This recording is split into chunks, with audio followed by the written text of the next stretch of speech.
Congress MLA ಆಗಿರುವಂಥ BR Patil ಅವರೇನೆ ಮನೆಗಳನ್ನು ಕೊಡೋದ್ರ ಸಂದರ್ಭದಲ್ಲಿ ಲಂಚ ಕೊಡದೆ ದುಡ್ಡು ಕೊಡದೆ ಏನು ಕೆಲಸ ಆಗೋದಿಲ್ಲ ಅನ್ನೋಂಥ ಗುರುತರವಾದಂಥ ಆರೋಪವನ್ನು ಮಾಡಿದ್ದಾರೆ. ಮತ್ತು ಮುಖ್ಯಮಂತ್ರಿಗಳು ಕರೆದ್ರೆ ಅವ್ರ ಮುಂದೆನೂ ಸಹ ನಾನು ವಾಸ್ತವಿಕ ಸ್ಥಿತಿಯನ್ನು ತಿಳಿಸ್ತೇನೆ ಅಂತ ಹೇಳಿದ್ದಾರೆ. ಅಂದರೆ ಮುಖ್ಯಮಂತ್ರಿಗಳೇ ಇವತ್ತು BR ಪಾಟೀಲ್ ಕರೆದು ಅವ್ರ ಬಾಯಿ ಮುಚ್ಚುವಂಥ ಪ್ರಯತ್ನ ಮಾಡ್ಬೋದು ಅನ್ನೋ ಆತಂಕ ನಮಗಿದೆ.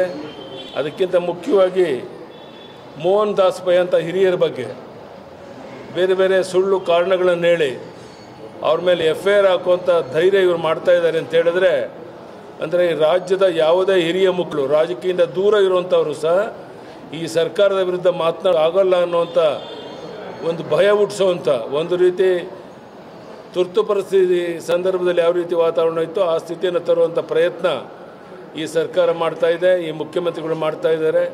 ಅದಕ್ಕೆ ಶಿವಕುಮಾರ್ ಅವರು ಹೆಜ್ಜೆ ಹೆಜ್ಜೆಗೆ ಬೆಂಬಲವನ್ನು ಕೊಡ್ತಾ ಇದ್ದಾರೆ. ಇದನ್ನು ಖಂಡಿಸ್ತೇನೆ. ಮತ್ತು ಇದೆಲ್ಲ ಸಂಗತಿಗಳನ್ನು ರಾಜ್ಯದ ಉದ್ದಗಲಕ್ಕೆ ಈ ನಮ್ಮ ಕಾರ್ಯಕರ್ತರಿಗೆ ತಿಳಿಸಿ ಯಾವ ರೀತಿಯ ಹೋರಾಟವನ್ನು ಮುಂದೆ ಬರೋ ದಿವಸಗಳಲ್ಲಿ ಮಾಡಬೇಕು ಅನ್ನೋದ್ರ ಬಗ್ಗೆಯೂ ಸಹ ಯೋಚನೆಯನ್ನು ಮಾಡ್ತಾ ಇದ್ದೇವೆ. ಎಲ್ಲ ಸಂಗತಿಗಳ ಬಗ್ಗೆ ಸಾಕಷ್ಟು ಚರ್ಚೆ ಆಗಿದೆ. ಕಾರ್ಯಕ್ರಮವನ್ನು ರೂಪಿಸ್ತೇವೆ.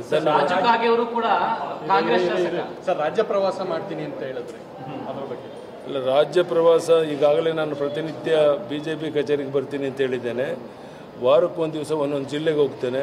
ಇನ್ನೊಂದು 3-4 ದಿವಸದಲ್ಲಿ ಬೇರೆ ಯಾವುದಾದ್ರು ಯಾವ ಜಿಲ್ಲೆಗೆ ಹೋಗಬೇಕು ಅಂತ ನಮ್ಮ ಮುಖಂಡರಿಗೆ ಹೇಳ್ತಾರೋ ಅಲ್ಲಿಂದ ನಾನು ಪ್ರವಾಸ ಮಾಡ್ತೇನೆ.